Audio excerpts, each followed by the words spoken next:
First, I think understanding the history of inflation. This simple calculator is a great tool to be able to help people understand that inflation has been up, down, all around. Since they started measuring this figure.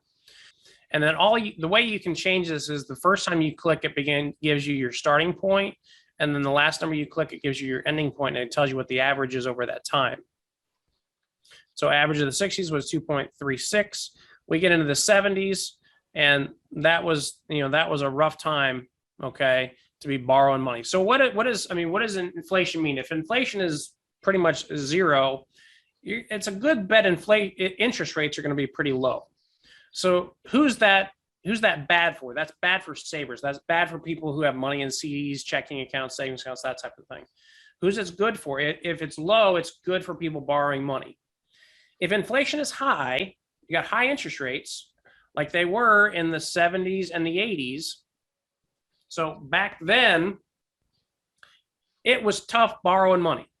Okay, it hurt borrowing money. People were getting, mortgages. I remember my parents telling me didn't get a traditional mortgage because interest rates were so high. It was about a 16% interest rate if they're going to get a mortgage. They got a land contract with the builder for 14%, and they thought they were winning the game. Now, they could go to the bank and get a CD for 10, 12% if they had some cash sitting around. So this is a good tool to help people understand that inflation is not stagnant. It moves around over time. A lot of times it goes segments or 30-year increments.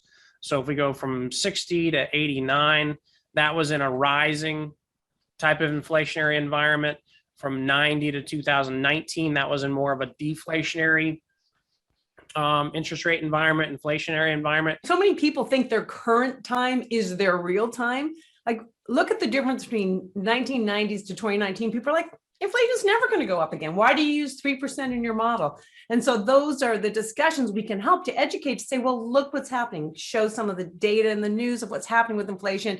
Say, no, it doesn't mean that it's going to be continuous. These, the 10-year periods in the 40s, 50s, and 60s, people often, oh, that's a while ago. But when you look at 90 to 2019, it's 2.45. People are like, is inflation really ever going to hit? Are we ever going to get 4% on a savings account again? We probably will.